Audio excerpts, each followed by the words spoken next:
Michael is a senior software architect, technical lead with over a decade of experience, and the founder of Kelesis. So, Michael, why don't you introduce yourself to everybody and tell them a little bit about what you do?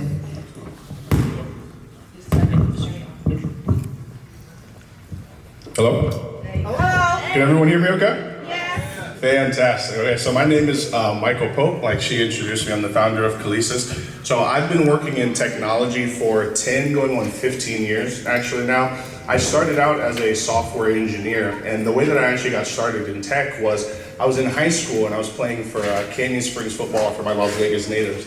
And I was trying to figure out what is it that I want to do after I graduate from high school. And so I considered a couple of different career options. For a while, I was considering doing criminal justice. For a minute, I considered doing psychology. Thank God I didn't do that. No offense to my psychology majors.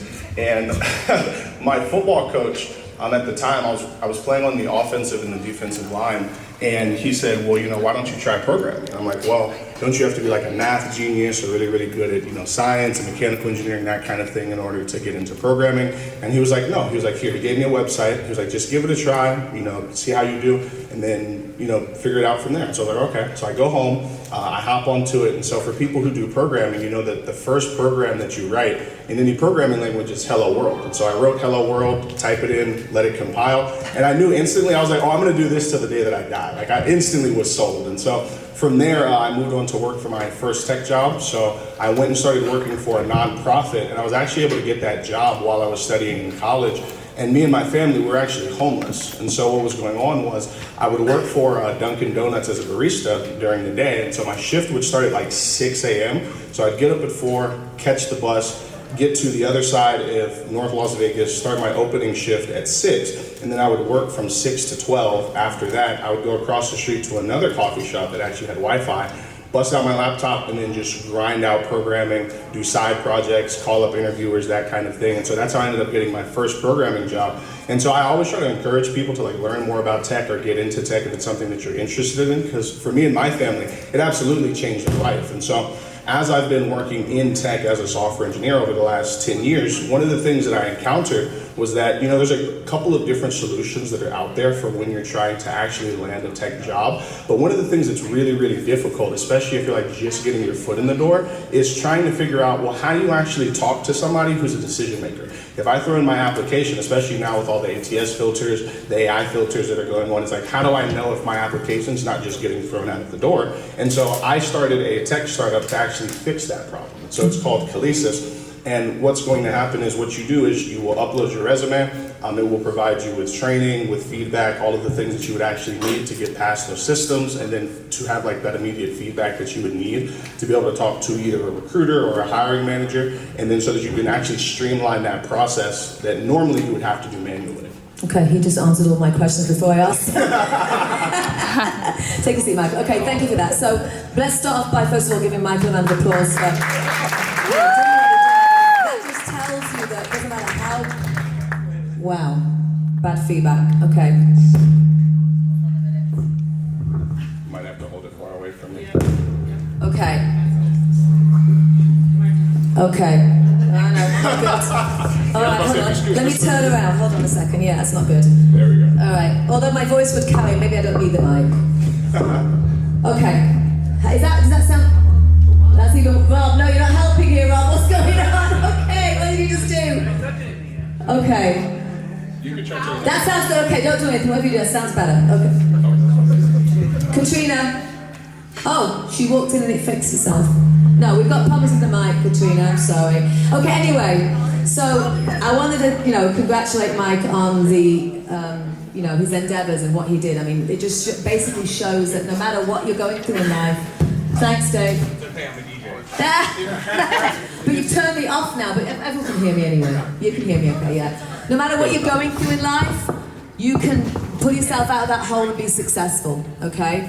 Michael was telling me, I don't want to give away your financial situation, but he made well over 6 figures, from being homeless. So that's an incredible story, and congratulations on that. So you kind of told people a little bit about Kelesis and what it does, and you kind of gave them an idea of, what you encountered and why you came up with it, but kind of take a step back a second and just give some more detail about the things that you encountered when you were trying to apply for jobs. Yeah, absolutely. So one of the primary challenges that I encountered was, so you only have so much space that you actually have on your paper for your resume. And so let's say you work with, right, a whole host of suites of technologies that you normally do when you work in software. So if you use Python, JavaScript, TypeScript, Angular, React, all the different standard frameworks that you would use, and you go to apply for a job and you've got 80% of those skills listed, what would happen oftentimes is I would talk to a recruiter and they would say, hey, you have 80% of the requirements, but have you actually worked with Python before? And I'll go, well, yes, actually I have. And they'll go, well, all of your Python experience isn't actually listed on your resume. I was like, well, if I talked about everything that I did, I wouldn't have space for a resume then. And they were like, yeah, okay, well, can you remake this and then send me your resume again?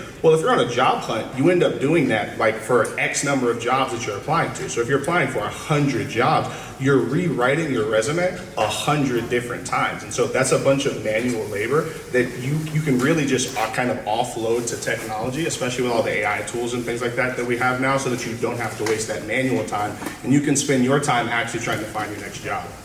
Okay, and I will attest to that. I am actually, one of the things I do is executive recruitment, executive search, high-level C-suite stuff, and we do tailor resumes for every particular project that we put somebody forward for. So yeah, I mean, that does take a lot of time, you know? Yes, it does, a lot. And I get probably about 20 plus requests a day for people looking for resume writing assistance.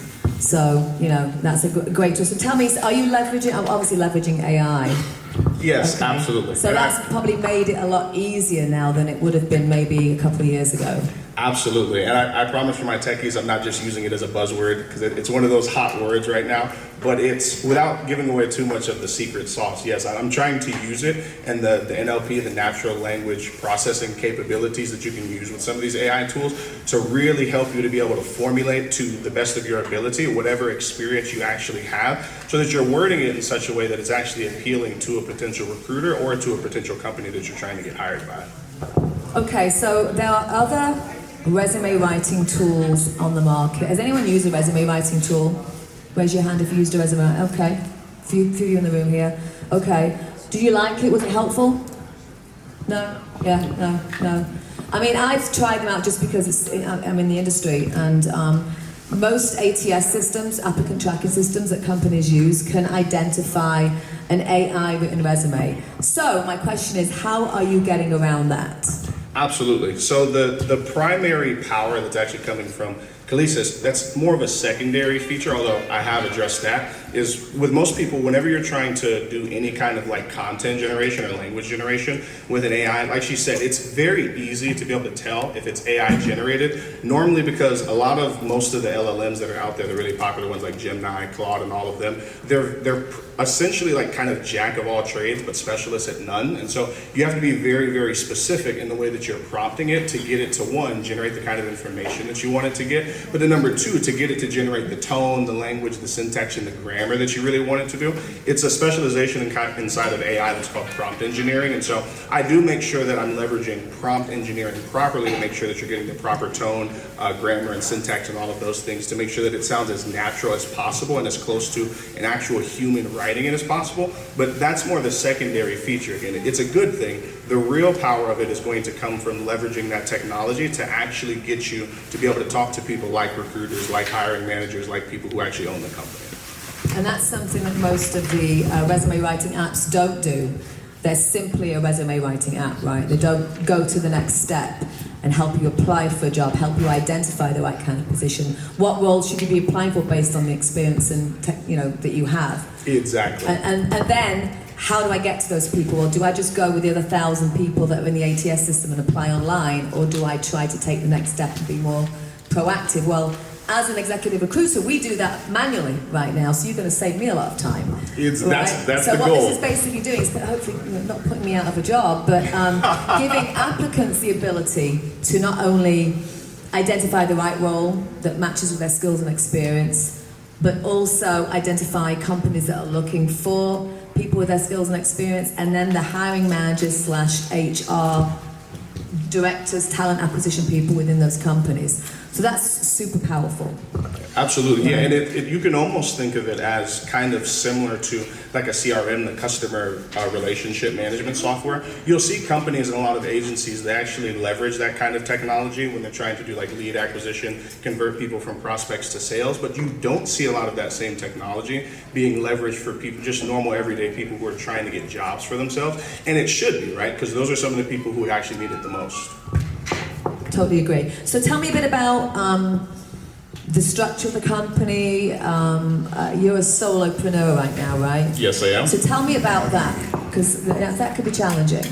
Yeah, so the thing that I actually like about it is I found most of the time, because I've also worked with a lot of tech startup founders for their companies trying to develop technical MVPs. And so one of the highest costs that people normally have when they're trying to release an MVP is the actual technical cost that it takes for you to either try and vibe code it yourself, which comes with its own challenges, but is a thing that you can do, or trying to actually hire a developer in-house or going with a dev agency. But the problem with that is if you don't have hundreds of thousands of dollars to be able to throw at an MVP, you don't even know works, then you're kind of out of luck, right? And so for me, the benefit is because my background is actually in software engineering, I'm able to essentially reduce that cost to zero, other than the cloud computing costs that I have to like spin up a server and things like that. When it comes to the actual back office, like administration portion of things, and then the sales and marketing portion of the business, I've been able to, I'm just kind of blessed that I have people that are in my life, people who work in marketing, people who do marketing agencies, people who are really, really good at like outbound sales, setting up pipelines and funnels and things like that. And so that portion of things has really been like the learning experience for me. I've been able to leverage a lot of those people to learn how to do the other side of business. My primary expertise is in the technical portion of things, but that's why you bring in other people to be able to help you. So you are going out and getting help from people that have the experience you don't have, basically. Exactly. It's a smart way to do it. Okay. Have you set up a separate entity for the product, for the MVP, or is it just operating as a part of your current business, like, because you do consulting, don't you? Yeah, so right now I do software consulting through my LLC that I have, New Vision Technology, and so it's kind of under that umbrella because it's already a software development agency, so this is just kind of a child of that. Okay, so do you have a logo for the product? Do you have a... You have? Yes, yes I do. I would have put it up there, I didn't know you had one, I'm sorry. Yeah, okay, you're fine. Okay, and as far as branding and marketing, you said you know people that are going to be helping you with that, okay? So what is your go-to-market strategy? What do you think is going to be the way you're going to bring this to the masses? Yeah, so right now what I'm doing is I'm acquiring, essentially trying to do a lot of community building, because that's the other thing, especially working in a software agency that I've seen, is that I've seen a bunch of founders who, they'll come up with an idea, and they'll spend a bunch of money trying to actually develop an MVP, but they haven't talked to a single customer. And so the thing that I've done is I'm really trying to get it close to what actual customers would really, really want for the product in terms of features, so that I'm not rabbit chasing things that the market doesn't actually like. Mm-hmm. So I mean, for me, the process has really been as simple as setting up a Google form, which is 100% free to set up, and you can go on just online communities. There's a really popular one called Indie Hackers that has a bunch of solopreneurs. Reddit subreddits are actually a really, really good forum as well. There's subreddits like r/learning programming or r/CS students, and then also just talking with a lot of students down at the local university at UNLV, especially the early computer science majors, because right now the tech market, it kind of like ebbs and flows, and it's been kind of weird since COVID happened. Prior to COVID, like in 2019, like if you just knew how to turn a computer on, you could get a remote job working in tech, right? 6-figure salary. But now it's a little bit different. So really talking to them, asking them what their pain points have been when it comes to trying to actually get hired in tech, and then using that feedback to iterate on the product has been my go-to-market strategy. And then I'm also building an online school community to kind of foster that interaction with them. Okay, well, it sounds like you have it all figured out. You've got a lot of things, actually doing the right things when you actually did the research up front before building the product. Right? Oh, absolutely.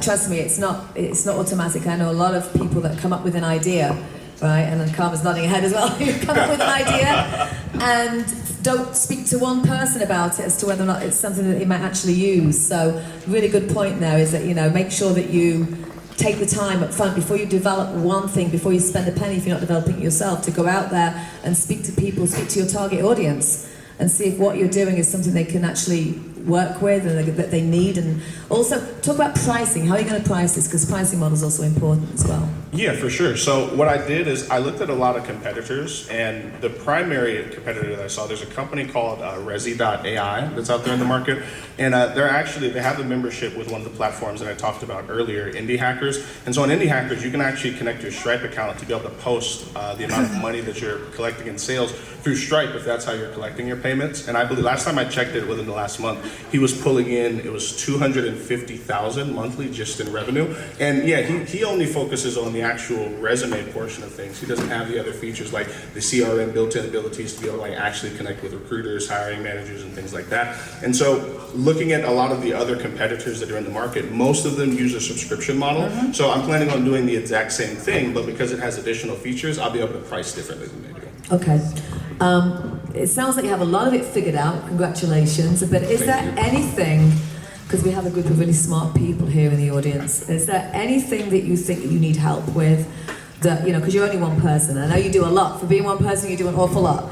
But is there anything you can think that you would need help with at this stage that you're at right now? Because you're not quite in the market, right? You're not ready for market just yet. Exactly. Yeah. Okay. I'm finishing up the MVP first. So you have the technical piece covered, it seems, right?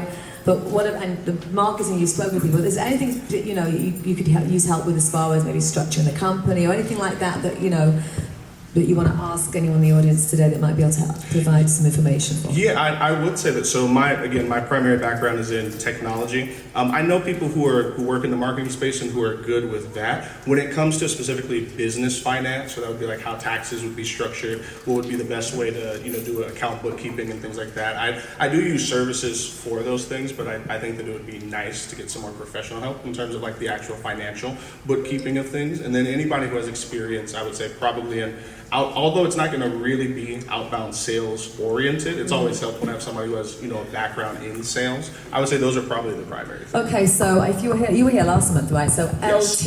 Lawrence Turner from LT Taxes was here and talked about structuring and taxes and stuff like that, right? But is there anybody in the room here that does that provides those services? No. Yeah, I mean, yeah, for sure. We've got people as well that that have spoken before here, but nobody here can help with Michael's question. Well, okay. We definitely spoke. Okay. Last Tech Alley. Yes. We did. Okay. And outbound sales. Who has a sales solution here? I'll say I'm really well connected, so we can talk. Okay. I can connect with you. Alex, could your AI agent help Michael? Yeah, we can do outbound calls and text messages, emails, anything like that. Oh, fantastic. But I mean, essentially, your target audience is anybody who's really looking for a job, Yes, absolutely. right? I mean, that's pretty broad. Yeah. I'm marketing it initially specifically for tech people because I'm a tech person Sure. and these are the pain points that I've encountered. But yes, Right. absolutely. It would apply to anybody who's looking for a job. Or it could also be used by the recruiting executive search companies or staffing agencies. Absolutely. So that's actually the kind of the V2 of the product because it works exactly the same way. It's just using the same technology but in reverse. But yes, absolutely. Okay. Does anybody have any questions for Michael as far as what he's doing? Wow, we've got a really quiet. Okay, Hans, go on. So, a couple of years ago, I did an experiment and I hired one of those services to do my resume for me. Then ChatGPT came out and I gave ChatGPT the same exact information that I gave that resume service. And I got the same resume out of both services. You paid for one and not for the other? Yeah, and and I just want to know, how is yours different? How does it surpass that? Great question. Absolutely. Yeah, that's a fantastic question. So like I was talking about earlier with AI kind of being a buzzword. So again, if you don't know how the underlying technology of AI actually works, I tell people this all the time. It's just math. Like that's literally all it is, math. And so don't put too much faith or power into what it is. A lot of the tech companies will kind of hype up the power of AI, but it's because they're incentivized to, right? If they can get VC investors to believe that it's kind of a magic one-all solution that's going to end everybody's job, then they get more money in their pocket. So that's not what it is. So what I do is I try to use it for what I believe that it's actually really, really good for, which is research, helping you to structure your learning and to point you in the right direction. So the primary way that I use it is, one, again, with the prompt engineering to make sure it's using very, very specific prompts, number one. And then number two, it's helping to give you pointers to show you, hey, here's what you should do and here are resources that you should use to be able to come out with a fantastic resume that would be domain specific for whatever particular job you're trying to get. Because an actual resume writing service where it's kind of like a ChatGPT wrapper, right, where you just send off your resume and it rewrites it for you, that's not actually helpful for people, especially because you're the kind of person, well, everybody individually, you have your own particular tone, and especially because if you have it across different business domains, you'll know the particular way of writing that's best for you. And so you can actually write it yourself and still use all of the pointers, the features, and the resources that the AI would provide you with, and still give it that human touch so that it doesn't sound like ChatGPT spit it out. It sounds like the company you paid was using ChatGPT to They were for sure. Yeah, definitely. Any other questions? Over there. Do you create your own AI on top of ChatGPT or cloud infrastructure? Yeah, so I actually do work right now for a law firm where we built a tool for lawyers to be able to do case research with a bunch of different people and clients and documents that they would need for it specifically. And so I'm using the same solution that I actually leverage for that, which is it's a combination of a lot of the popular ones out there like Claude, Gemini 2.5, exactly. But it's also a combination of my own one that I have built in that I've kind of trained on my own data set that I have in-house. Okay, over there. Is it important to pull that individual's personality within that resume? And how are you doing that? To distinguish between individuals. Great question. Yeah, actually, that's a great question. Yes, it very much is. And so there's two different tracks that you can kind of take with it. So the first one is if you really want an AI to actually produce results that are specific to you, you have to give it a data set to be able to train it on, right? Because again, that's another thing that I tell people all the time with AI. It's only as good as the actual data that you give it. And so if you want it to mimic you, you have to be able to feed it with enough data and data points that can actually pick up on your patterns and your style. So yes, that is one of the features that I do use in Kelesis, but it requires that you upload a number of documents so that it can kind of get used to your writing style. The other track though that I recommend to people, and this is something that you can even do with really any LLM that's out there, is again, it giving you, hey, here's the things that should be improved, here's the specific things that you can fix that will make this better, but you should write it using your tone so that you can give it that human touch. So you can do both of those. Yeah, we built a tool that just scans your LinkedIn profile and scans all your posts. And so it runs a disc personality on it. And so that is how we're actually producing content that sounds human and based on their knowledge base. That's a great way to do it, exactly. Because especially if they have a lot of social media posts, then it'll be able to pick up on the pattern. So that's really good. Will it actually, like for my son, he's lazy, would it actually do the application for him? It can't fix the laziness. Apple don't fall far from the tree. But will it actually fill it out for him or send it out or whatever it does? Yeah, so the sending out portion, and that again, that's this kind of CRM technology that's with it. That's the real power, because for people who are familiar with like marketing and stuff like that, the actual resume building, that's really just kind of like the lead magnet that's there. The real power of it is going to be in people being able to actually get connected with the recruiters and the HR people, because there's not really a tool that's widely available for use that people can do that with. So yes, it can do that to get them connected. Now for the writing portion of things, again, you're going to get out of it what it is that you put into it. So if he just goes, can you write me a resume that'll get me hired by Bill Gates, he might kind of be out of luck. So you can't cheat, basically. Is Oh, what you're saying. very- exactly. You can't cheat. I have another question actually specifically about soft skills, because in my experience, 70, maybe 60, 70% of the job is the actual technology experience that you've got, right? But the other 30, 40% is culture fit, personality. Have you figured out a way to kind of identify that in a person, like what kind of environment fits them best?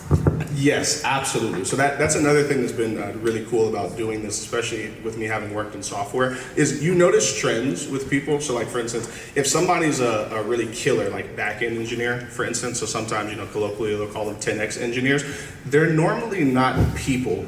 If you get what I'm saying. Like, engineers, right, they like working with things, kind of shut-ins, right, just sit on their computer in the dark and do what it is that they do. But that's not necessarily a bad thing, right? It just means that your particular personality and the way that your mind is constituted is geared towards a specific skill set. And yes, it does take things like that into account, because if that's how you are, right, applying for more creative, design-oriented positions might not necessarily be the path that you want to take. You can still do it, but you want to do something and apply to jobs that are good for your particular skill set. Whereas I've met other people who are fantastic front-end engineers. They're really, really gifted when it comes to design, right? Those kinds of things. And so if those are the kind of skill sets that you have, you're really good at design, you're expressive, right? You can be really, really creative, then you'll want to make sure that you're applying to those kinds of jobs. And so yes, it takes those kinds of things into account. Now, when it comes to the actual soft skills themselves, what I've tried to do is on the school community that I have, where I'm kind of fostering that interaction with the user base, I've done a lot of like one-on-one consultations and conversations with people to try and help them with that, because it's again, when it comes to AI, it's very good at certain things, but when it comes to actually building up soft skills, communication, being able to articulate yourself, that's something that's a lot better to be able to do in person. And so the primary thing I've done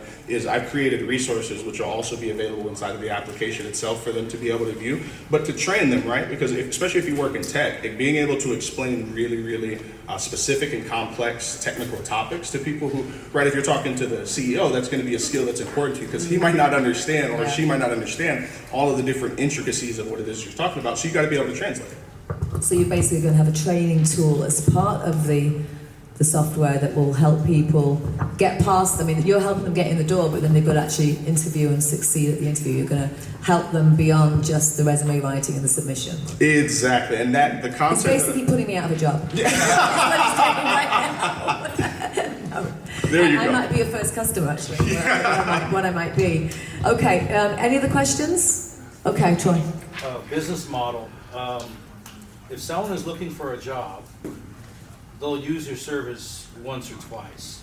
So have you thought about how is that business model going to be sustained? Yes, Great question. yes, I have, and that is a great question. Yeah. So I have thought about that a lot, and the primary thing, again, for me is I'm focusing specifically on tech people right now, and really the only way that would become a problem is if A, I'm not bringing in enough people on a month-to-month basis to actually be able to use the service, or B, right, everybody who's looking for a job in tech gets hired. I don't think that the second one will happen, so I'll just have to make sure that I'm very aggressive on the first front of making sure I'm talking to people, marketing properly, things like that. But even if that were to happen, the same kind of technology can be used in other business domains. So let's say, right, something changes tomorrow, everybody's done with tech hiring. It's the exact same technology that you would use in any business domain. So let's say marketing people or creative people now, they're looking for a job. I can market it to them the same way because the pipes would be the same. It's just passing through different water. So this is not a monthly subscription, it's a one-off, one use, or? No, it is a monthly subscription, but when you said the business model for it, were you referring to how you're going to make sure that you're keeping enough money coming in through the door in like your customer and user base? Yes, I was referring to, like, say I was looking for a job. I used your service. I got a resume, X amount of resumes out for X amount of jobs. I get a job. I stop your service. Mm-hmm. That if that were to happen, that means that I did my job successfully. Yes, I'm factoring that into the subscription model and how I'm bringing in revenue for it. But I, on that note, though, Troy, I would tell you that, again, I'm in the business, and I get hundreds of requests for resume writing assistance every week, and I'm just one person, right? And I'm not going out and looking for it; it's coming to me. So, to Michael's point, there's always going to be someone out there that needs help. Another thing is volume's there. Contractors, they're frequently changing positions. So, when they're looking for contract work, that's another thing, IT staff, IT contractors. If that's the space that you're focusing on initially. I don't think there's going to be an issue with the need. And then, maybe you do something like a referral program where someone who's been happy and succeeded in finding a job because they've used your service, they can refer you to somebody else, and then you can kind of continue they can pass on, we've got to talk about it offline, but there are ways that you can leverage those relationships and successes to continue, capturing that audience that you've Yeah. Yeah, absolutely. And that's also why I've thought about it in stages as well. So the V1 is really going to be focused on candidates and people who are trying to get themselves jobs. But again, the technology works the exact same way in reverse. You're just changing the people that it's looking for. So V2 is really going to be focused on allowing companies to be able to try and automate their hiring processes, recruiting companies, tech companies, anybody who's looking to hire, so that they can get much more specific and refined results that they're trying to get. Because I mean, there's companies that exist right now, like ZipRecruiter, there's recruiting agencies and things like that, but I feel like they're not taking full advantage of the amount of technical suite tools that are out there. So they would get an enterprise license. Exactly. Got it. Yeah, and then you can scale from there for sure. Yeah. Gary. Yeah, more of a comment. You're talking about providing the service to an economy that is growing its service base. We are continuing to get away from manufacturing and other mundane jobs. Hence, AI is going to be successful in upgrading everybody in the future. They're going to need your service. And as it gets competitive out there, and people like us get lazy about doing something as routine as a resume, we're going to be knocking on your door more often. Yeah. That's the goal. Thank you, Gary. Anyone else have a question or a comment? No? Anything you'd like to close with, Michael? No, I think I pretty much said okay. everything. Yeah, your questions were good. I was like, what does she not Listen, at the end of the day, this forum is for people. I mean, maybe you've sparked an idea in someone's mind. And Troy, it seems like you're doing something maybe that, could be complimentary or maybe... question? Is it available now?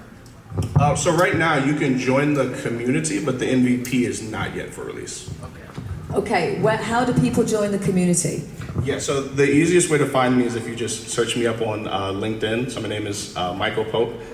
He was supposed to send me a QR code, but he didn't. So sorry. But it's hard to miss me, right? Okay, right. One of the first results to show up, but yeah, Okay. it's just search Kelesis. Kelesis. Why the name? Gotcha. Great question. Yes. So when I was looking for the name, right, because there's a bunch of companies where if you think of the name, it just kind of sounds like nonsense. Right, like Twitter. Like if Twitter wasn't Twitter, you'd be like, what does that even mean? X now. That's Yeah, exactly. So what I did was it's the Latin word for job or vocation. not as loud. Smart. And if anybody wants to, obviously you can speak with Michael here tonight, but if anyone wants his information, if you're connected to me and you can't find him, then you can find me and I'll put you in contact with him. But yeah, definitely join the community. Yes. And, and I'll provide you also with a list of people that are here tonight so you can send information to them as well, so that way you can get anything you need out to them, because you didn't get me the QR code in time. Yeah, appreciate it. Okay, any other questions? No, okay, well, Michael, thank you so much for being in the hot seat.